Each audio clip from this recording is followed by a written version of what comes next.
Un hombre que ama la región Caribe, lugar en donde nació, y ha visto poco a poco su progreso y desarrollo a través del arte, los medios de comunicación y su labor con la ciudadanía. ¿Quieres conocer de quién se trata este personaje? Sean todos ustedes bienvenidos a Confesiones con Chata. ¿Qué tal, amigos? Qué gusto volver a saludarlos. Estamos nuevamente en las confesiones que a ustedes les gustan. Hoy desde Valledupar, con un personaje que ha sido denominado como uno de los hombres más inteligentes que pueda tener esta región. Bueno, ya lo tienen englobado como en Colombia, como tal. Ha pertenecido a diferentes mundos, ha estado en la parte artística, en la parte televisiva, en la parte cultural, intelectual. En muchos mundos se le conoce a Sergio Araujo Castro. Hoy vamos a conocer de él, qué piensa de la novela La Casica que se viene desarrollando aquí en la ciudad de Valledupar, de todo lo que le ha hecho parte del nacimiento de Telecaribe, una gran labor que realizó al lado de José Jorge Dangond Castro, pero que sea él quien se presente y quien nos cuente más. Bienvenido, Sergio, a estas tus confesiones. ¿Qué Gloria? ¿O tú prefieres que te digan Chata? A mí me encanta que me digan Chata. Yo te he conocido toda la vida como Chata. Pues nada, una entrevista contigo es una cosa muy curiosa porque te conozco mucho. Entonces casi que más que una entrevista tú lo que podrías hacer era el relato tú misma. Totalmente, te puedo asegurar que sí, pero hay muchas cosas que quizás sea más interesante contarlas tú que yo. Cuéntame de quién es Sergio Araujo y me vas a hablar también del nacimiento de Telecaribe. ¿Cómo se dio esto? Telecaribe fue un sueño. Telecaribe fue una experiencia maravillosa porque empezó como un juego. José Jorge Dangond compró un transmisor en los Estados Unidos, lo instaló en el último piso del edificio Dangond en Valledupar y empezamos a hacer televisión, a transmitir una cosa que se llamaba Televallenato. Y enseguida surgió un gran escándalo, casi que nacional, porque empezaron a denunciarnos pensando que estábamos haciendo algo que era medio indebido, medio demasiado audaz. Y eso lo llevaron hasta la autoridad superior y temible que era Intravisión. Y entonces llegaron a visitar a ver qué era la cosa prohibida que se estaba haciendo y nada, nosotros lo que hicimos fue demitificar el tema. José Jorge mostró que un pequeño transmisor y una cámara pues, era un canal. Ajá. Y que eso era muy simple porque aquí tenían eso convertido como en una cosa oculta. Y bueno, la cosa se quedó en que dijeron que nos cerraban, nos multaban, bueno.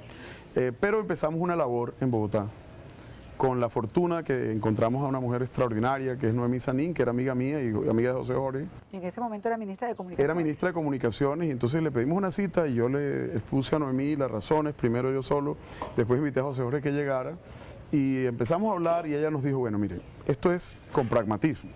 Vamos a hablar con los técnicos. Y empezamos unas reuniones con los técnicos dificilísimas, porque todo lo que los técnicos decían apuntaba a que era imposible que en Colombia hubiera un esquema diferente al que había, que era un monopolio cerrado de Intravisión y de los canales de televisión. Nadie tenía un canal, eso no existía. Era como una especie de cueva inexpugnable para los demás mortales. Entonces poco a poco fuimos persuadiendo a la gente y la voluntad férrea de Noemí logró que saliera la ley adelante en el Congreso y se abrieron los canales de televisión en Colombia. Luego yo pasé, como tú recuerdas, yo licité y me gané los noticieros de televisión, primero Satel luego y José Jorge pasó a ser el primer gerente de Telecaribe y nació una nueva era de la televisión y sobre todo de la comunicación cultural en Colombia, que fue una maravilla. Yo me siento muy orgulloso de eso y digamos que esa paternidad me hace mucha huella en el alma, me crea una huella muy importante. Por supuesto que tiene que hacerte una huella en el alma. Ver crecer día a día Telecaribe, ya hoy son 30 años de existencia y saliendo adelante. Yo era muy joven, Chata, es que yo tengo 51 años, yo estaba muy joven. Por supuesto que lo recuerdo. ¿Qué te lleva a ti a la televisión, Sergio? Porque tu familia siempre dedicada más bien como a la ganadería, a la agricultura, muy Lo que pasa es que, Chata, es que yo me fui de Valledupar cuando mi padre lo nombran en el gobierno de López.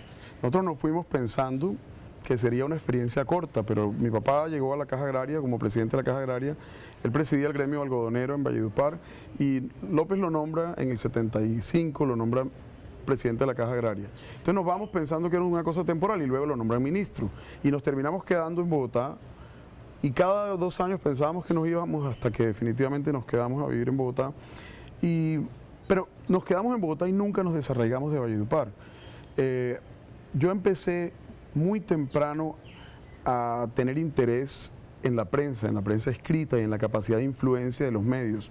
Eso apenas empezaba en Colombia en esa época. ¿Eso influenciado por tu tía Consuelo, de cierta En manera? parte sí, porque mi tía Consuelo siempre fue como una especie de norte intelectual para mí. Yo la veía ella con admiración, me parecía una mujer tremendamente robusta en su intelectualidad y en su manera de expresarse y sobre todo de imponer sus ideas, porque era una imposición a través de la persuasión, del intelecto, del ejercicio de la dialéctica. Ella no era retórica, ella no imponía criterios, ella persuadía, y persuadía con convicción y con una enjundia y con una capacidad tremenda, y a mí eso me generaba admiración, y ella siempre fue muy maternal conmigo, iba a decir paternal, y no era un lapsus, porque Consuelo era como una mujer con corazón de hombre, era una mujer con una potencia que nuestros complejos asocian a los hombres y no a las mujeres. Yo no los tengo, pero los señalo y los encuentro. Defíneme un poquito mejor esto de cómo es el corazón de hombre.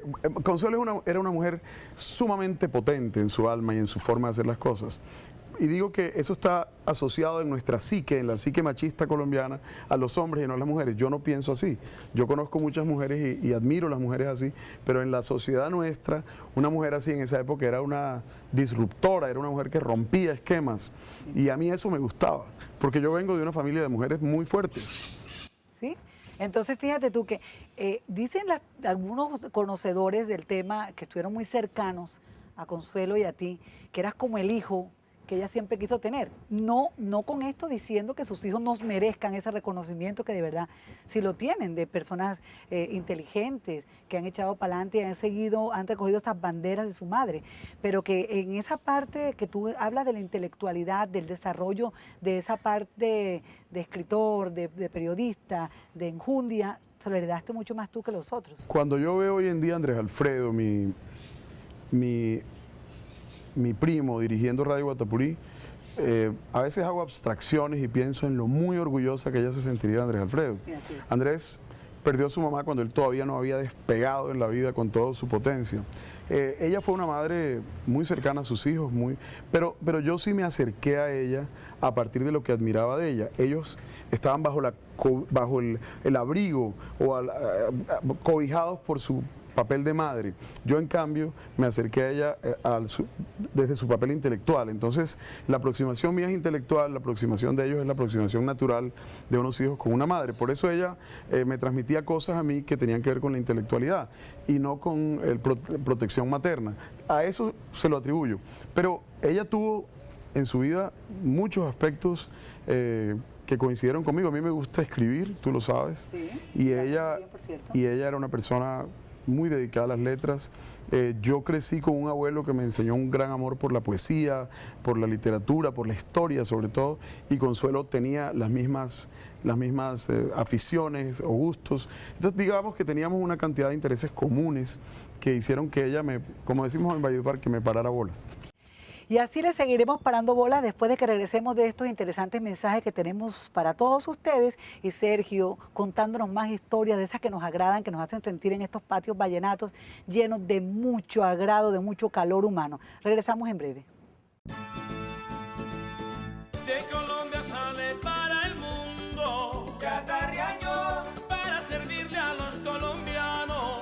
Chatarriaño, en tu programa es Confesiones. Chatarriaño, Humana, controvertida, picante, auténtica, actual. Chata, Y con su estilo muy caribeño. Chatarriaño, En tu programa es Confesiones. Chatarriaño, Confesiones con Chatarriaño. El próximo invitado puede ser tú. Chatarriaño. Continuamos desde una casa que ha recreado novelas, historias, composiciones, grandes cosas que de verdad se quedaron en el corazón de los vallenatos y que siguen quedándose. Ahora solamente queremos que Sergio nos cuente alrededor de lo que se ha generado en esta casa de la familia Araujo Castro, pero que viene de antaño, o sea, no es solamente de tus padres, Esta no solamente de tus casa, abuelos. esta casa fue la casa, primero de Crisanta Colina, que fue la madre de José Francisco Socarrás, y luego de mi abuela Sara Socarrás y de mi abuelo Rafael Castro Tres Palacios. Esta es la casa, digamos, de la línea materna de la familia Araujo Castro. Nosotros somos Araujo Castro Noguera Socarrás. Tenemos un ramito villanuevero, que es el Socarrás. el resto somos vallenatos. Vallenatos, vallenatos y vallenatos los verdaderos. Sí, pero sobre todo vallenatos en el corazón. Eso es más importante. Porque el dicho que tenía Gaitán cuando se enfrentó a Turbay, en este caso no aplica, porque Gaitán le dijo a Turbay que él era un turco, y Turbay mostró su certificado de nacimiento, y Gaitán le dijo, ¿y si una gata para en un horno, pare pan o pare gato? Buenísimo, ese punto buenísimo, Sergio. Sí. Aquí en esta casa se han recreado novelas. En esta casa han sucedido novelas, en esta casa han acontecido Además. muchas cosas. Esta es una casa que, bueno, recientemente albergó a la visita que hizo Gabo cuando, digo recientemente hace 20 años, ¿no? Sí. Cuando recibió el Nobel, Gabo pasó 5 días aquí y fueron unos días increíbles porque Valledupar se volcó a saludar al Nobel, a saludar a Gabo y él la recibió a todo el mundo con un alborozo increíble. Eso sucedió en esta casa y transcurrió, digamos, una gran parranda con muchos personajes de la vida nacional que hoy tienen una historia posterior conmigo y con la familia Por ejemplo. y con el país, como Enrique Santos. Yo conocí a Enrique Santos en esa época y eso me llevó a mí a las letras escritas no en privado sino en público, porque Enrique Santos Calderón me conoció a mí aquí, se hizo amigo mío, me cogió como su mascota en ese momento y terminé escribiendo en El Tiempo, terminé con una columna en El Tiempo y él muy paternalmente me corregía cosas y bueno, luego cuando me mudé a Barranquilla, y eso también tiene que ver con Enrique, porque En la época de Telecaribe, ¿no? claro, porque Del cuando yo 86. empecé a escribir en el periódico, yo entendí el poder de los medios y yo lo tenía claro, pero ahí lo viví. Entonces, Telecaribe fue para mí una oportunidad de entrar a medios de comunicación en otra órbita. En ese momento, ello coincidió con que la familia Santos compra el Diario del Caribe. Entonces, yo escribía en Diario del Caribe y hacía televisión en Telecaribe. Y era todo un mundo. Yo me imaginaba en esa época que yo hoy en día debía estar manejando un gran medio de comunicación o trabajando en medios de todas maneras. Porque ahí fuimos cargaladrillos, Chata, ¿tú te acuerdas? Eso fue, ahí tocaba hacer de todo, cargar los cables, hacer reportería. Yo hice reportería en calle mucho y presenté el noticiero. Te lo dirigiste. Lo dirigí, terminé aprendiendo a editar, bueno, todo, por necesidad y por economía. Quiero contarle que aquí él mismo ayudó a instalar a José Coronado las cámaras, o sea, esto no fue solo. Déjame mirar bien cómo va a quedar cada... No he perdido ese gusto. Sí. Y hay una anécdota, el otro día me preguntaron, ¿qué es lo que usted más recuerda de la época de Telecaribe? Yo dije, bueno, hay una anécdota particular, porque hubo una época en que yo no tenía ni con qué almorzar, porque tú sabes que eso plata no daba. Entonces la gente me decía, bueno, ¿y a ti por qué te gusta tanto el calderito? Te la pasas en el calderito. Lo que no sabían era que yo tenía un canje con el calderito y yo no tenía más remedio que almorzar en el calderito, porque no había mercado en la casa. Yo almorzaba, desayunaba y comía en el calderito. Te vi muchas veces porque disfruté de ese canje, de Exacto. muchas oportunidades. ¿Por qué Sergio, siendo hijo del Festival Vallenato prácticamente, bueno, no terminamos de contar de esta casa también, que aquí se grabó algo de lo de Escalona, se vivió mucho la Sí, historia de tu Sergio- padre de Escalona? El director de cine, Sergio Cabrera, que luego vino a dirigir Escalona, cuando llegó a Valledupar encontró que Carlos Vives, que había sido amigo de nosotros de toda la vida, Es todavía. es todavía, se alojó en la casa. Entonces Sergio le pareció que la casa era como una buena locación y empezó a pedirle a mi mamá que permitiera hacer grabaciones de segmentos de la novela, y terminaron grabando una parte muy grande de la novela aquí y terminó mi mamá actuando. Ay, ves. Y ella furiosa porque decía, ¿cómo es posible que lo que más me gusta a mí es conversar y Sergio Cabrera no me deja hablar en la novela? Entonces... Antes de irme a la ramificación del Festival Vallenato, déjame hablar, ya sigamos con la parte de la actuación. Entonces se fueron desprendiendo actores gracias a que la casa se abrieron las puertas para grabar aquí, o porque ya tienen una actuación natural, porque tenemos que en tu familia son varios los que han actuado y siguen actuando. Es bien curioso porque el que empezó actuando fue Álvaro, mi hermano. Sí. Pero Álvaro empezó a actuar porque se hizo amigo de una gente de la Bohemia en Bogotá, que entre las que había una cantidad de personas vinculadas al cine y a la televisión, entre esos Carlos Mayolo. Y Mayolo se volvió compañero de Álvaro, mi hermano, como no de rumba, porque Álvaro no era muy rumbero, pero sí como de la bohemia alrededor de la tertulia política y literaria. Álvaro era amigo de una gente que en esa época estaba en el M19 y era la izquierda pensante de Bogotá, no izquierda armada, sino izquierda intelectual. Y Álvaro simpatizaba mucho con eso y sigue simpatizando. Él tiene una cantidad de amigos de izquierda y los quiere mucho, y él mismo es un hombre con una tendencia progresista natural. Pero Mayolo fue el que lo llevó a él a actuar. Entonces él terminó actuando en Azúcar, que fue una novela que hizo RCN. Claro. Y luego llegó a Escalona, que fue su última novela, y luego él entra a la política por una circunstancia casi accidental. Pero lo que llevó a Álvaro a la actuación fue eso. Ahora con la novela, que me imagino que la pregunta viene porque mis hijos están actuando. Sofía, protagonista, mejor no va a ser la casica, pero sí tiene un papel muy relevante dentro de la casica. Sofía, mi hija, que en la novela de Diomedes hizo ya un papel pequeño, pero muy, digamos, muy brillante, porque... La novela de Diomedes cuando está exacto, pequeño. hizo el papel de Mélida. Mélida. Y ahora, eso fue un casting, eso se lo ganó ella solita, sin que nadie la ayudara en nada. Importante que me cuentes eso. Y luego, ya, como había hecho Mélida, Fernán Martínez, que es mi muy buen amigo, el que fue manager de Julio Iglesias, una persona muy conocida en Colombia, sí, me dijo, déjame presentar a Sofía para el proyecto La Casica. Yo le dije, listo, preséntala. Ella quería seguir teniendo la experiencia. Sofía vive en Valledupar. Sofía, ella está estudiando en Bogotá. Y bueno, la escogieron para el papel de Mercedes, la hija de Consuelo, en la novela de Caracol que tendrá por nombre La Casica. Es la, digamos, con base en la historia de Consuelo. Es un poco ficción, pero... En la novela, sí, las novelas definitivamente se han basado más en la ficción que en la realidad. Sí. Pero llevan algo y dejan que perdure el nombre, ¿no? En la recordación de todos los televidentes. ¿También está actuando tu hijo? Mi hijo Simón actúa, hace el papel de Álvaro Araujo Noguera joven, o sea, de mi padre. Y el papel de Álvaro Araujo Noguera adulto lo hace Álvaro, mi hermano. Entonces es muy particular que mi hijo y mi hermano hacen el papel de mi padre en dos etapas de la vida que la novela reseña ¿Quién más está actuando de la familia? No, de la familia espero que nadie más. A mí me ofrecieron que si quería ser el doctor Lacutir y yo dije, no, yo después no me quito ese doctor Lacutir nunca, me dirán en la calle, adiós doctor Lacutir. y no daba para tanto. Y qué rico que te digan adiós doctor Araujo Castro. Yo quiero que me digan adiós Sergio, adiós amigo, que es como me gusta que la gente me llame. Yo tengo un gran amor por Valledupar y me gusta la forma coloquial como nos hablamos aquí. Como nos saludamos, como nos vemos y como nos seguimos viendo después de estos interesantes mensajes que seguimos aquí también con Sergio Araujo Castro. De Colombia sale para el mundo, Chatarriaño, para servirle a los colombianos. Chatarriaño, En mi programa, en tu programa, es Confesiones. Chatarriaño, Humana, controvertida, picante, auténtica, actual. chata, Y con su estilo muy caribeño. chatarriaño, En mi programa, en tu programa, es Confesiones. chatarriaño, Confesiones con Chata Riaño. El próximo invitado puede ser tú. chatarriaño. Y hablando con Sergio, que lo ha visto todo, lo ha escuchado todo, ¿en dónde no ha estado? ¿En qué parte no ha pisado? ¿Con quién no ha conversado? ¿Cuál es la pregunta que le puede molestar más a Sergio en la vida?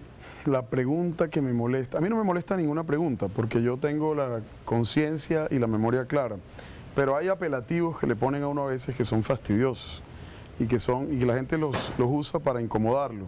Entonces, Por ejemplo, en estos días alguien me dijo, usted ha sido testaferro de alguien al margen de la ley, y a mí eso sí me choca, porque mi patrimonio es muy breve y muy simple, y es un patrimonio familiar que históricamente está claro. Entonces, testaferro, de ¿pero pronto... testaferro de quién? Bueno, de cosas que me parece que no son productivas hablar, pero hubo recientemente todo un debate alrededor de mi participación en la desmovilización del Bloque Norte, que yo lo hice y me siento orgulloso de eso. Yo no, Pero por supuesto, Sergio, creo que eso suma a tu favor. pues yo participé en eso porque me lo pidieron, y aun cuando la gente no cree mucho en las cosas que uno hace, sí, del Papa Tobar, Gran amigo de todos en Valledupar, lo que pasa Rodrigo es Tobar, que es un hombre que en un momento de su vida tomó una decisión terrible, dramática, terrible humanamente para él y para su familia, y luego de eso desencadena una ola de eventos terribles para mucha gente, pero que fue algo que yo no lo voy a calificar, eso lo debe calificar la historia. Yo ayudé a que eso se desmovilizara. Eso fue mi participación, y yo no tengo resquemores frente a eso. Positivo. Pues sí, pero tú sabes que... Porque ayudaste. Pero tú sabes que aquí, Gloria, cuando a uno lo quieren incomodar o manchar, lo que les queda fácil es convertir en malo cualquier cosa que uno haya hecho con buena intención, porque en Colombia somos así, tenemos la propensión a dañar incluso lo que se hace de buena fe.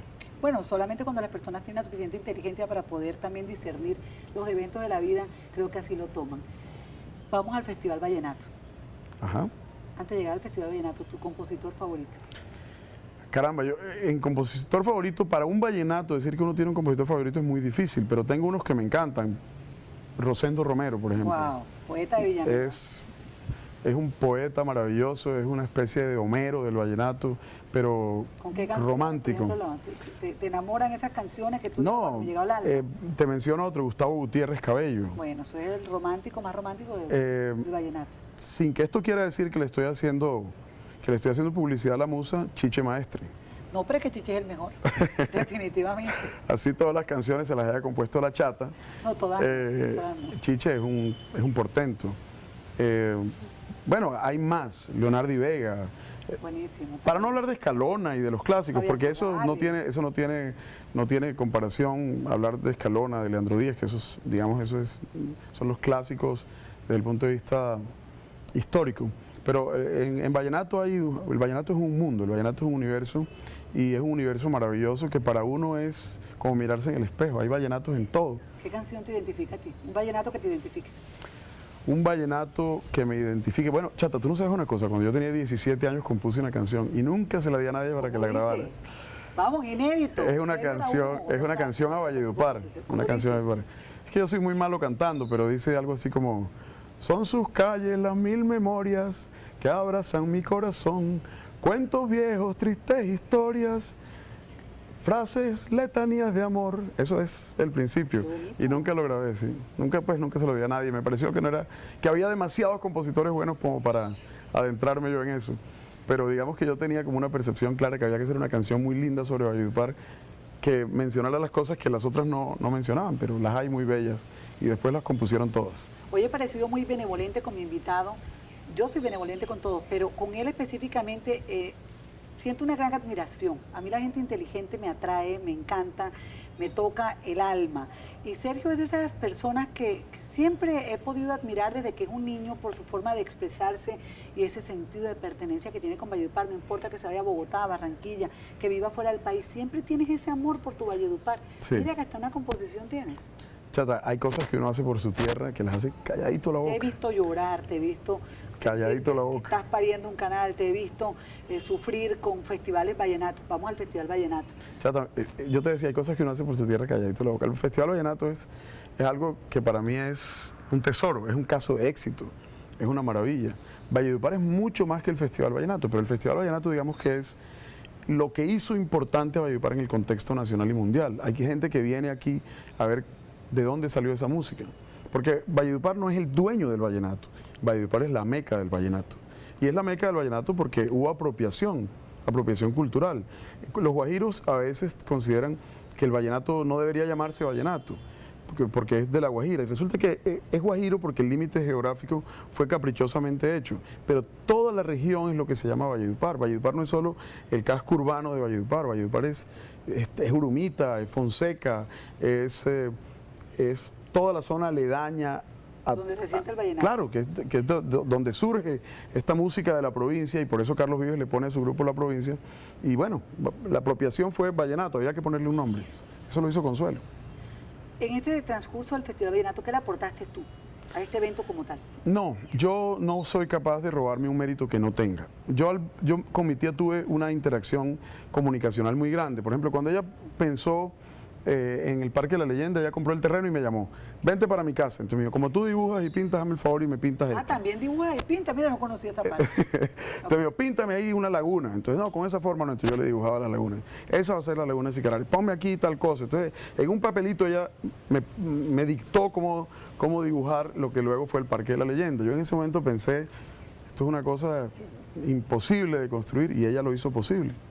Entonces yo, digamos que estuve con ella en esa cercanía y le daba ideas.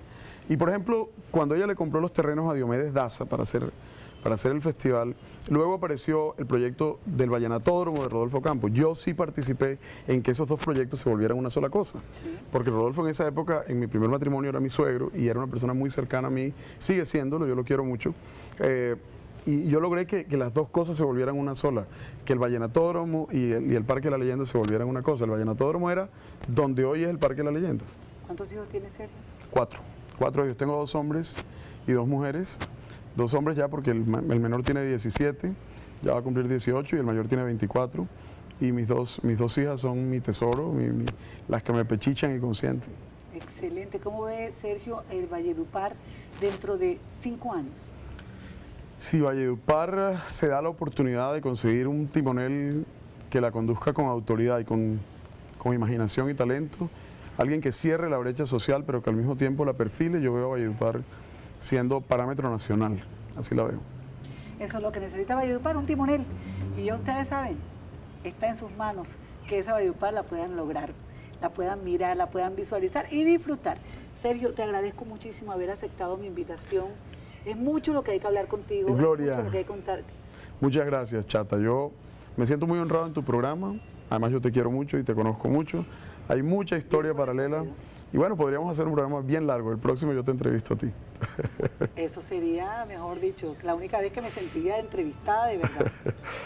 Para ustedes un beso bien grande y muchísimas gracias también por acompañarnos en esta entrevista. Yo quisiera invitarte nuevamente a un programa si más adelante me aceptas la invitación, porque todavía hay mucha tela que cortar contigo. Gracias, Gloria, lo hacemos. Muchas gracias. Controvertida, picante, auténtica, actual. Y con su estilo muy caribeño. Chata Riaño, En mi programa, en tu programa, es Confesiones. Chata Riaño, Confesiones con Chata Riaño. El próximo invitado puede ser tú. Chata Riaño.